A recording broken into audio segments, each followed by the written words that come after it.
नमस्कार दोस्तों, स्वागत है आप सभी का संकल्प स्टडी पॉइंट उत्तराखंड में। तो दोस्तों आज हम देखेंगे इंग्लिश से। दोस्तों आज का हमारा प्रैक्टिस सेट रहेगा 28 और इससे पहले दोस्तों इंग्लिश से जो है 27 प्रैक्टिस सेट कंप्लीट हो चुके हैं, जिनको आप दोस्तों प्लेलिस्ट में जाके देख सकते हैं। चलिए दोस्तों स्टार्ट करते हैं आज का सेशन और आप सभी लोग दोस्तों वीडियो के एंड तक जरूर बने रहें। पहला क्वेश्चन लेते हैं दोस्तों आज का और साथ ही साथ आप लोग आंसर करते हुए चलेंगे। पहला क्वेश्चन क्या है देखिए। पहला स्टार्टिंग के 2 क्वेश्चन आपको जो है वन वर्ड सब्स्टिट्यूशन के मिलेंगे, ठीक है। उसके बाद फिर आपके आगे फिर हम एंटोनिम्स सिनोनिम्स पर चलेंगे, ठीक है। पहला क्वेश्चन देखिए, पहला क्या है। पहला है दोस्तों an extreme fear of darkness. क्या बोलते हैं? Fear of darkness, hydrophobia, acrophobia या फिर नेक्ट्रोफोबिया या फिर नन ऑफ दीज। क्या हो जाएगा यहाँ पर right answer? An extreme fear of darkness. आपको बताना है अंधेरे से डर, क्या बोलते हैं इसको। तो फर्स्ट का दोस्तों राइट आंसर क्या हो जाएगा? फर्स्ट का राइट आंसर हो जाएगा आपका निक्टोफोबिया, ठीक है। सी ऑप्शन यहाँ पर आपका राइट हो जाएगा दोस्तों, ठीक है। साथ ही साथ हाइड्रोफोबिया आप जानती हैं, हाइड्रो यानी कि वाटर, यानी कि पानी से डर, फियर ऑफ वाटर, ठीक है। हाइड्रोफोबिया किसे कहते हैं? फियर ऑफ वाटर, ठीक है। और यहाँ पर एक्रोफोबिया है, एक्रोफोबिया होता है दोस्तों फियर ऑफ हाइट, यानी कि ऊंचाई से डर, ठीक है। तो सी ऑप्शन यहाँ पर आपका राइट हो जाएगा। चलिए अगले क्वेश्चन पे चलिए। क्वेश्चन नंबर 2 का आंसर करेंगे। क्वेश्चन नंबर 2 क्या है देखिए। क्वेश्चन नंबर 2 है दोस्तों a woman with dark brown hair. क्या बोलते हैं? ब्लॉन्ड बोलते हैं या फिर ब्रूनेट बोलते हैं या फिर फियांसी बोलते हैं या फिर अमेजन। क्या हो जाएगा यहाँ पर right answer? A woman with dark brown hair. क्या बोलेंगे? क्वेश्चन नंबर 2 का राइट आंसर क्या हो जाएगा? 2 का राइट आंसर हो जाएगा दोस्तों ब्रूनेट, ठीक है। बी ऑप्शन यहाँ पर राइट हो जाएगा, ठीक है। ब्रूनेट यानी कि a white woman with dark brown hair, ठीक है। बी ऑप्शन यहाँ पर राइट हो जाएगा। ब्लॉन्ड की बात करें, ब्लॉन्ड किसे बोलते हैं दोस्तों? ब्लॉन्ड बोलते हैं अ पर्सन विथ फेयर और येलो हेयर जिसकी होते हैं उसको बोलते हैं ब्लॉन्ड, ठीक है। बाकी फियोंसे आप जानती हैं, फियोंसे होता है दोस्तों, इसका मतलब होता है फियोंसे यानी कि मंगेतर जिसको हम बोलते हैं, ठीक है, मंगेतर, ठीक। अमेजन का मतलब होता है वीरांगना जिसको हम बोलते हैं, ठीक है। वीरांगना या कह सकते हैं योद्धा स्त्री, ठीक है। तो यहाँ पर राइट आंसर क्या हो जाएगा? ऑप्शन बी राइट हो जाएगा। A woman with dark brown hair जिसको हम बोलते हैं ब्रूनेट, ठीक है। चलिए अगला देखिए क्वेश्चन नंबर 3। क्वेश्चन नंबर 3 का आंसर करना है। क्वेश्चन नंबर 3 है a sound that can not be heard. क्या बोलते हैं उसको? कैनिबल बोलते हैं, इंट्रोवर्ट बोलते हैं या फिर इनऑडिबल बोलते हैं या फिर नन ऑफ दीज। क्या हो जाएगा इसका राइट आंसर? क्वेश्चन नंबर 3 का a sound that can not be heard, यानी कि ऐसी आवाज़ जो आसानी से सुनाई नहीं दे। तो इसको इसका क्या हो जाएगा राइट आंसर? राइट आंसर हो जाएगा इनऑडिबल, ठीक है। आप सभी जानते हैं, तो यहाँ पर सी ऑप्शन राइट हो जाएगा इसका। बाकी कैनिबल की बात करें दोस्तों, कैनिबल होता है दोस्तों, कैनिबल क्या होता है? मैन ईटर हम जिसको बोलते हैं, ठीक है। मैन ईटर, मैन ईटर यानी कि नरभक्षी जिसको हम बोलते हैं कैनिबल, ठीक है। और इंट्रोवर्ट आप जानते हैं, इंट्रोवर्ट का मतलब होता है अंतर्मुखी, ठीक है। और यहाँ पर राइट आंसर आपका क्या हो जाएगा? इनऑडिबल हो जाएगा, ठीक है। A sound that can not be heard, ठीक है। अगला क्वेश्चन देखिए, क्वेश्चन नंबर 4। क्वेश्चन नंबर 4 में दोस्तों आपको बताना है what is the antonyms of gracious. आपको यहाँ पर ग्रेसियस का एंटीनिम्स बताना है। चलिए आंसर कीजिए। ग्रेसियस का क्या हो जाएगा एंटीनिम्स? पोलाइट हो जाएगा, सिविल हो जाएगा, र्यूड हो जाएगा या फिर नन ऑफ दीज। दोस्तों यहाँ पर राइट आंसर क्या हो जाएगा? क्वेश्चन नंबर 4 का ग्रेसियस का दोस्तों आपको एंटीनिम्स बताना है, विलोम शब्द बताना है, ठीक है। ग्रेसियस का, ग्रेसियस मतलब क्या होता है दोस्तों? ग्रेसियस मीन्स होता है आपका जिसे हम सभ्य बोलते हैं, ठीक है, सभ्य। तो इसका विलोम क्या हो जाएगा? इसका विलोम हो जाएगा रूड, ठीक है। सी ऑप्शन यहाँ पर आपका राइट हो जाएगा। रूड यानी कि आपका असभ्य, ठीक है, असभ्य। तो बाकी यहाँ पोलाइट और सिविल जो है, ये दोनों जो है ग्रेसियस के क्या है? सिनोनिम्स हैं, ठीक है, पर्यायवाची हैं दोनों, ठीक है। दोनों का मतलब भी सभ्य होता है, ठीक है। पोलाइट मतलब और आपका सिविल मतलब, ठीक है। तो यहाँ पर सी ऑप्शन राइट हो जाएगा। चलिए अगले क्वेश्चन पर चलिए। क्वेश्चन नंबर 5 का आंसर करना है। इसमें भी दोस्तों आपको एंटीनिम्स बताना है, ठीक है। किसका एंटीनिम्स बताना है? हेजिटेंट का। ठीक है, चलिए हेजिटेंट का जो है आपको विलोम शब्द बताना है। ठीक है, क्या हो जाएगा बताइए? अनसर्टेन हो जाएगा, कॉन्फिडेंट हो जाएगा, या फिर आपका रिलेक्टेंट हो जाएगा, या फिर none of these. Hesitant, hesitant का मतलब क्या होता है? हेजिटेंट, हेजिटेंट होता है दोस्तों जिसको हम बोलते हैं संकोच करना। ठीक है, संकोच। ठीक है, संकोच। तो यहाँ पर क्या हो जाएगा इसका राइट आंसर? विलोम क्या हो जाएगा इसका? अनसर्टेन होगा, कॉन्फिडेंट होगा, या फिर रिलेक्टेंट होगा। अनसर्टेन का मतलब तो अनिश्चित होता है ना, ये तो होगा नहीं। ठीक है, और यहाँ पर रिलेक्टेंट का मतलब होता है हिचकिचाना, संकोच करना। ये इसका क्या हो जाएगा? हेजिटेंट का जो है ये सिनोनिम्स हो जाएगा। ठीक है, रिलेक्टेंट। और यहाँ पर कॉन्फिडेंट जो है दोस्तों आपका राइट आंसर हो जाएगा यहाँ पर। ठीक है, यानी कि हेजिटेंट का एंटीनिम्स क्या हो जाएगा? कॉन्फिडेंट। ठीक है, तो बी ऑप्शन यहाँ पर आपका राइट हो जाएगा दोस्तों 5 का। ठीक है, चलिए अगला क्वेश्चन देखिए, क्वेश्चन नंबर 6। क्वेश्चन नंबर 6 में आपको बताना है सिनोनिम्स, यानी कि पर्यायवाची बताना है। ठीक है, चलिए what is the synonyms of illuminate? चलिए बताइए, इल्यूमिनेट का जो है क्या हो जाएगा पर्यायवाची? डार्कन होगा, लाइट होगा, हाइड होगा, या फिर कवर होगा। क्वेश्चन नंबर 6 में आपको बताना है what is the synonyms of illuminate.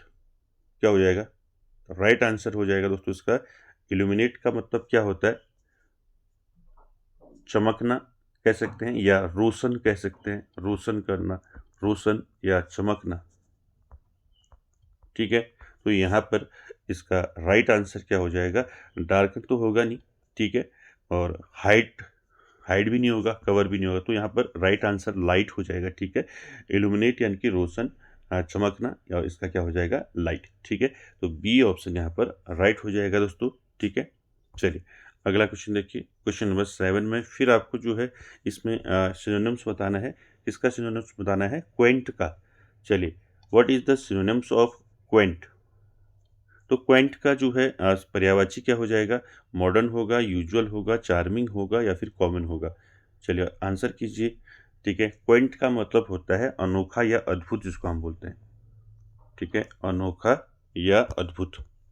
ठीक है, क्वेंट का मतलब क्या होता है? अनोखा, अनोखा, या जिसे हम बोलते हैं अद्भुत। ठीक है, अनोखा या अद्भुत। तो यहाँ पर राइट आंसर क्या हो जाएगा? इसका पर्यायवाची क्या हो जाएगा क्वेंट का? तो क्या हो जाएगा? देखिए मॉडर्न होगा नहीं। ठीक है, यूजुअल नहीं होगा। ठीक है, कॉमन साधारण ये भी नहीं होगा, तो आपका क्या हो जाएगा? चार्मिंग। ठीक है, क्वेंट का सिनोनिम्स क्या हो जाएगा? चार्मिंग। ठीक है, चलिए अगला क्वेश्चन देखिए, क्वेश्चन नंबर 8। 8 में दोस्तों आपको करेक्ट स्पेलिंग बतानी है।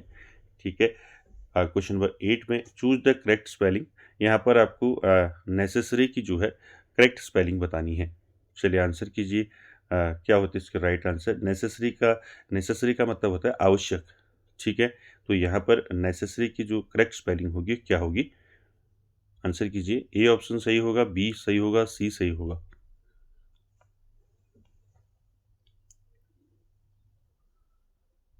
क्या हो जाएगा? देखिए दोस्तों, नेसेसरी की जो स्पेलिंग होती है क्या होती है? देखिए एन होता है एन ई सी ई एस एस। ठीक है, नेसेसरी। ठीक है, ये होती है दोस्तों नेसेसरी की स्पेलिंग, करेक्ट स्पेलिंग। किसमें है दोस्तों आपकी? देखिए 8 में आपका जो है बी ऑप्शन में राइट है। ठीक है, आपका NECESSARY। ठीक है, नेसेसरी मतलब होता है आवश्यक। ठीक है, तो यहाँ पर बी ऑप्शन राइट हो जाएगा दोस्तों।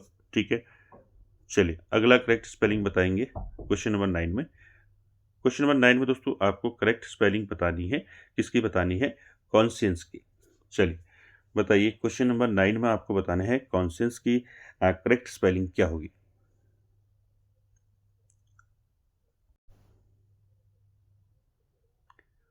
क्या हो जाएगा राइट आंसर? कॉन्शियस मतलब होता है अंतरात्मा की आवाज। ठीक है, तो कॉन्शियस की दोस्तों करेक्ट स्पेलिंग होती है इसकी CONS, कॉन, CIENSS।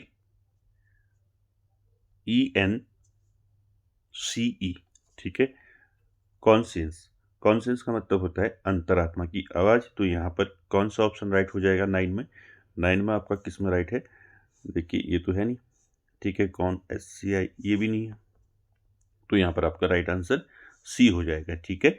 CONSIENCE, ठीक है।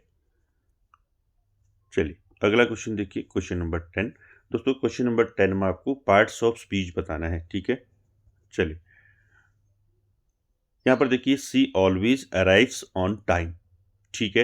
यानी कि वह हमेशा समय पर पहुंचती है, ठीक है। सी ऑलवेज अराइव्स ऑन टाइम। यहाँ पर दोस्तों आपको बताना है ऑलवेज जो है अंडरलाइन क्या है, अंडरलाइन वर्ड में आपको बताना है पार्ट्स ऑफ स्पीच, यानी कि ऑलवेज में क्या होगा, ठीक है। ऑलवेज क्या है? एडजेक्टिव है, नाउन है, एडवर्ब है, या फिर आपका कंजंक्शन है। तो यहाँ पर राइट आंसर क्या हो जाएगा दोस्तों क्वेश्चन नंबर 10 का? तो आप सभी जानते हैं क्या हो जाएगा, एडवर्ब हो जाएगा, ठीक है। सी ऑप्शन यहाँ पर राइट हो जाएगा, ठीक है। एडवर्ब होगा, ठीक है। ये जो है अराइव्स क्या है? वर्ब है, ठीक है। अराइव्स को क्या कर रहा है? मॉडिफाई कर रहा है, ठीक है। तो एडवर्ब हो जाएगा, तो सी ऑप्शन यहाँ पर राइट हो जाएगा आपका। चलिए अगला देखिए, अगला भी आपको जो है क्वेश्चन नंबर 11 में भी आपको क्या बताना है, पार्ट्स ऑफ स्पीच से बताना है। देखिए 11 क्या है, they will meet us after lunch, ठीक है। यहाँ पर आपको बताना है लंच आफ्टर जो है, आफ्टर में दोस्तों क्या हो जाएगा, आफ्टर क्या है आपका? प्रेपोजिशन है, नाउन है, कंजंक्शन है, या फिर एडजेक्टिव है। तो क्या हो जाएगा राइट आंसर क्वेश्चन नंबर 11 का, ठीक है। तो आप सभी जानते हैं आफ्टर क्या होता है, आफ्टर क्या है यहाँ पर? प्रेपोजिशन है, ठीक है। बी ऑप्शन राइट हो जाएगा। प्रेपोजिशन है दोस्तों, आप सभी जानते हैं जो लंच है दोस्तों यहाँ पर नाउन है, ठीक है। नाउन से दोस्तों ये क्या कर रहा है, संबंध बता रहा है, ठीक है। तो यहाँ पर बी ऑप्शन आपका राइट हो जाएगा। चलिए आगे चलते हैं, क्वेश्चन नंबर 12 का बताएंगे। इसमें भी आपको बताना है पार्ट्स ऑफ स्पीच, ठीक है। दिस बुक इज माइन, ठीक है। दिस बुक इज माइन क्या हो जाएगा? प्रोनाउन, एडवर्ब, वर्ब, या फिर नन ऑफ दीज। तो आप सभी जानते हैं दिस बुक इज माइन यानी कि यह किताब मेरी है। तो यहाँ पर क्या हो जाएगा, राइट आंसर क्या हो जाएगा? माइन क्या हो जाएगा बताइए? तो राइट आंसर हो जाएगा 10 का, क्या हो जाएगा 10 का राइट आंसर बताइए?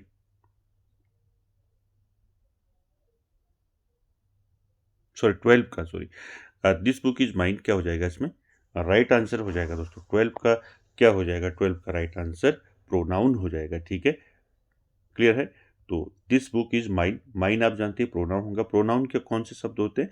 वो शब्द होते हैं जो नाउन की जगह पर हम यूज करते हैं, ठीक है। तो यहाँ पर माइन यूज हुआ है, ठीक है। तो यहाँ पर प्रोनाउन हो जाएगा, ठीक है। क्लियर है? चलिए आगे चलते हैं क्वेश्चन नंबर 13 में।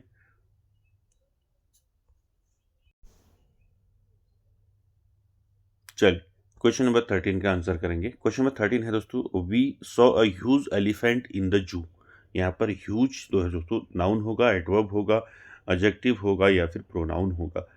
क्या हो जाएगा बताइए यहाँ पर राइट आंसर 13 का? ह्यूज क्या होगा यहाँ पर?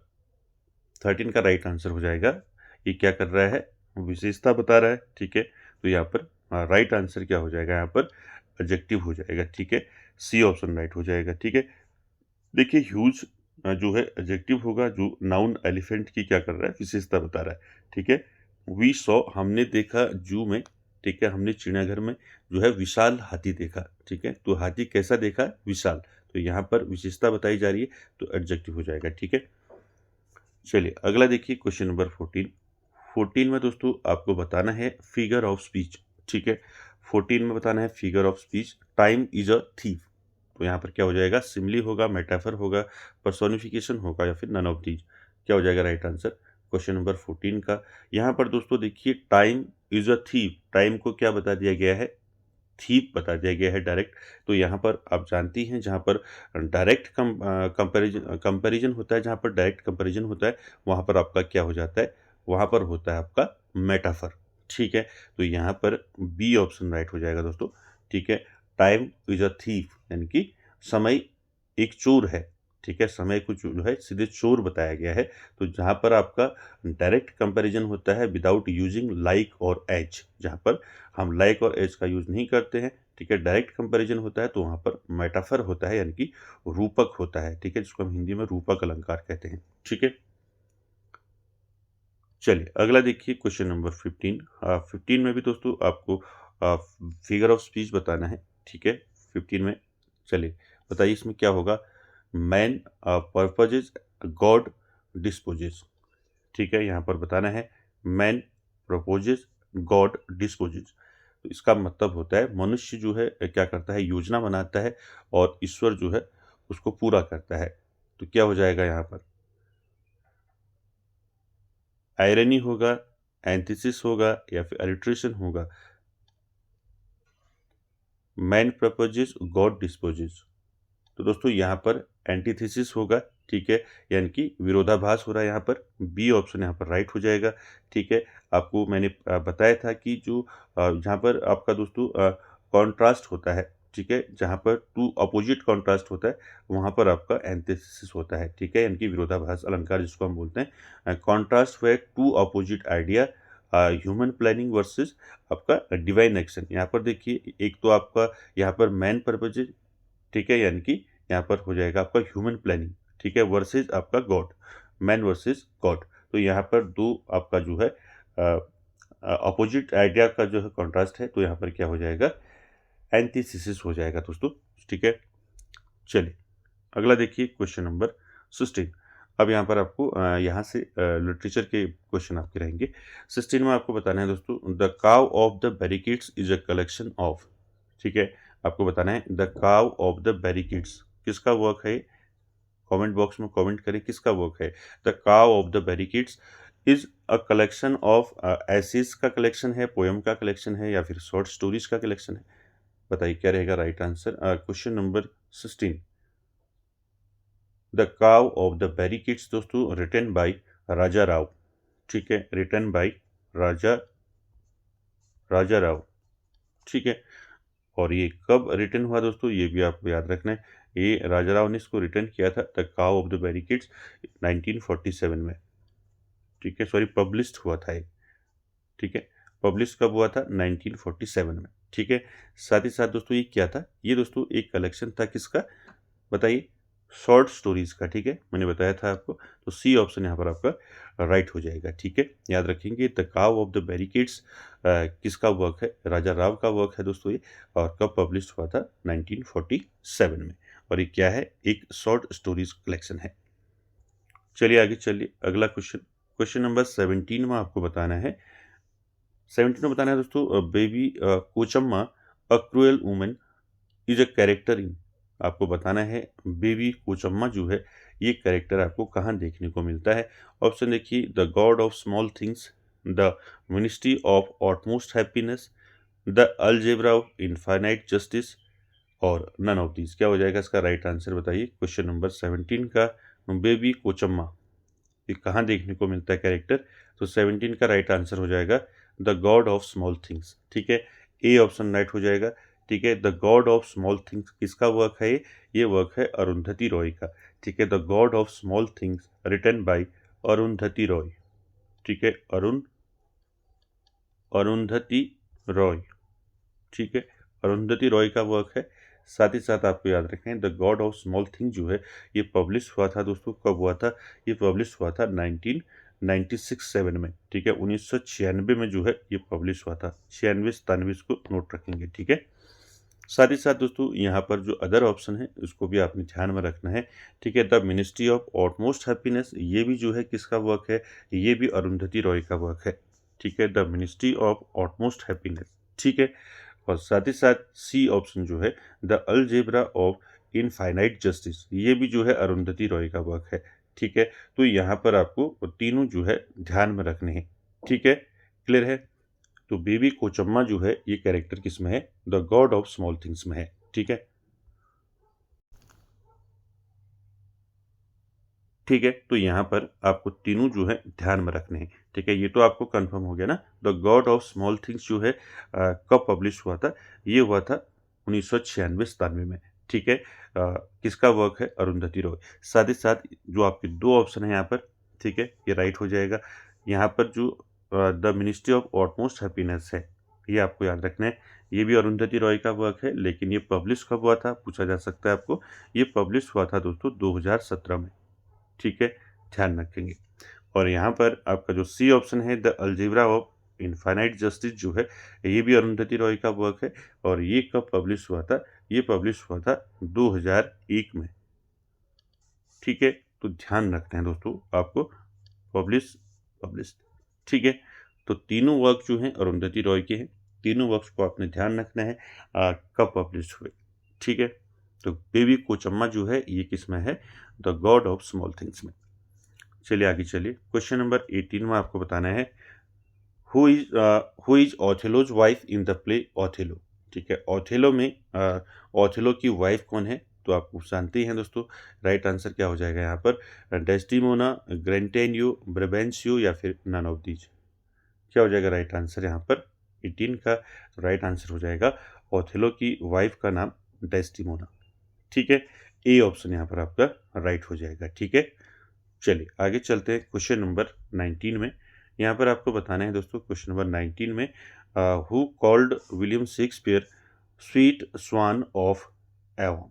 ठीक है, तो स्वीट स्वान ऑफ एवॉन किसने कहा है विलियम शेक्सपियर को? Ben Jonson, John Dryden, Nicholas Rowe या फिर none of these. Right answer क्या हो जाएगा यहाँ पर? तो ये आपने पढ़ा है दोस्तों, कई बार मैंने आपको ये बताया है। ठीक है, स्वीट स्वान ऑफ एवॉन किसने कहा है? विलियम शेक्सपियर को। ठीक है, तो राइट आंसर हो जाएगा आपका बेन जॉनसन। ठीक है, ए ऑप्शन यहाँ पर राइट हो जाएगा दोस्तों। ठीक है, बार्ड ऑफ एवन भी कहा है, किसने कहा है? ये भी जो है बेन जॉनसन ने कहा है, इसको भी ध्यान में रखेंगे। ठीक है, चलिए अगला है क्वेश्चन नंबर 20 और आज का आखिरी क्वेश्चन आपको बताना है Tara by Mahesh Dattani was first produce under the title of strong Tara, helpless Tara, twinkle Tara या फिर नन ऑफ दीज। क्या हो जाएगा राइट आंसर यहाँ पर? क्वेश्चन नंबर 20 का आप जानते हैं दोस्तों, तारा जो है ये वर्क जो है किसका है? महेश दत्तानी का है। ठीक है, और ये फर्स्ट जो प्रोड्यूस हुआ था दोस्तों, किस टाइटल से प्रोड्यूस हुआ था सबसे पहले? ठीक है, strong Tara, helpless Tara, twinkle तारा। क्या हो जाएगा राइट आंसर? 20 का राइट आंसर हो जाएगा ट्विंकल तारा। ठीक है, सी ऑप्शन राइट हो जाएगा। ये दोस्तों फर्स्ट में जब प्रोड्यूस हुआ था ट्विंकल तारा टाइटल से दोस्तों ये प्रोड्यूस हुआ था। ठीक है, साथ ही साथ दोस्तों महेश दत्तानी की बात करें तो महेश दत्तानी से दोस्तों आपको ध्यान रखना है। ठीक है, इनके मेजर वर्क्स पूछे जाते हैं। साथ ही साथ दोस्तों इनका जन्म आपको पूछा जा सकता है। ठीक है, इनका जो जन्म हुआ था दोस्तों कहाँ हुआ था? इनका जन्म कब हुआ था और कहाँ हुआ था? ठीक है, इनका जन्म हुआ था दोस्तों बेंगलुरु में। कहाँ हुआ था? बेंगलुरु में इनका जन्म हुआ था। ठीक है, कब हुआ था अगर पूछा जाता है तो ध्यान रखेंगे 1958 में हुआ था। क्लियर है?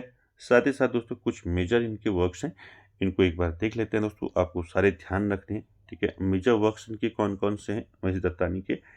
जैसे आपका तारा है, मैंने अभी बताया आपका। ठीक है, तारा जो है इनका कब आया था? ठीक है, ध्यान रखेंगे तारा ये कब आया था? ये आया था दोस्तों आपका 1990 में, 1990 में आया था तारा। ठीक है, साथ ही साथ फाइनल सॉल्यूशंस है इनका वर्क। ठीक है, फाइनल सॉल्यूशंस। ठीक है, फाइनल सॉल्यूशंस कब आया इनका? 1993 में आया, 1993 में। ठीक है, ध्यान रखेंगे। साथ ही साथ दोस्तों डांस लाइक अ मैन। ठीक है, ये भी इन्हीं का वर्क है, डांस लाइक अ मैन।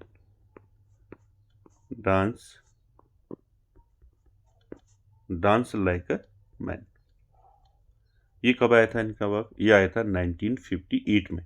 ठीक है, ध्यान रखेंगे इसको। डांस लाइक ए मैन जो है रिटन बाय महेश दत्तानी, ये आया था आपका वर्क कब आया था? 1958 में। ठीक है, इसको नोट कर लेंगे 1958। ठीक है, ध्यान रखेंगे। तो यहाँ पर 3 वर्क्स आपको अच्छे से याद रखने हैं, तारा, फाइनल सॉल्यूशंस और तीसरा डांस लाइक ए मैन। ठीक है, इसके अलावा बात करें दोस्तों महेश दत्तानी के वर्क्स की, तो इसके अलावा जो है इनके वर्क्स हैं दोस्तों 30 डेज इन सितंबर। ठीक है, 30 डेज इन सितंबर।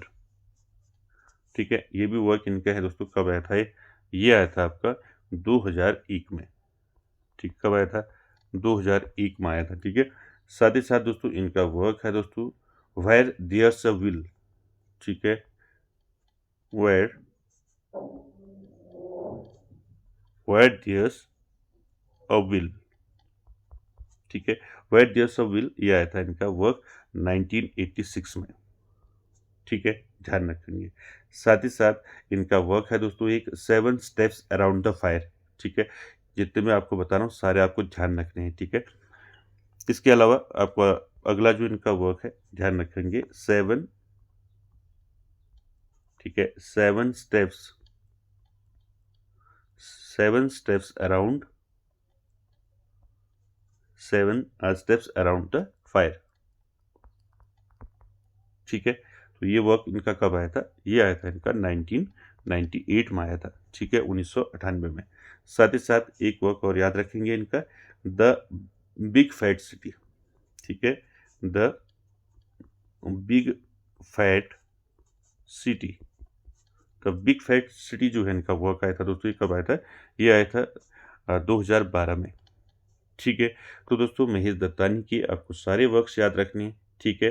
कौन कौन से वर्क्स याद रखने हैं, डांस लाइक अ मैन, ठीक है, तारा हो गया, final solutions, 30 days in September, where there's a will, और आपका 7 स्टेप्स अराउंड द फायर, और द बिग फैट सिटी, ठीक है। सारे वर्क्स आपको ध्यान रखने हैं। ये सारे वर्क्स किसके हैं, महेश दत्तानी के हैं दोस्तों। साथ ही साथ दोस्तों आपको ध्यान रखना है महेश दत्तानी को जो है क्या मिला था, साहित्य अकेडमी अवार्ड मिला था इनको, ठीक है, ये भी ध्यान रखेंगे। साहित्य अकादमी अवार्ड कब मिला था इनको, महेश दत्तानी को साहित्य अकादमी अवार्ड ये मिला था दोस्तों 1998 में, ठीक है, ध्यान रखेंगे इसको। क्लियर है, कब मिला था महेश दत्तानी को साहित्य अकादमी अवार्ड, ये मिला था दोस्तों 1998 में, ठीक है। तो दोस्तों आज की वीडियो में इतना ही। आई होप आप सभी को आज का सेशन अच्छा लगा होगा, और वीडियो को एंड तक देखने के लिए दोस्तों धन्यवाद।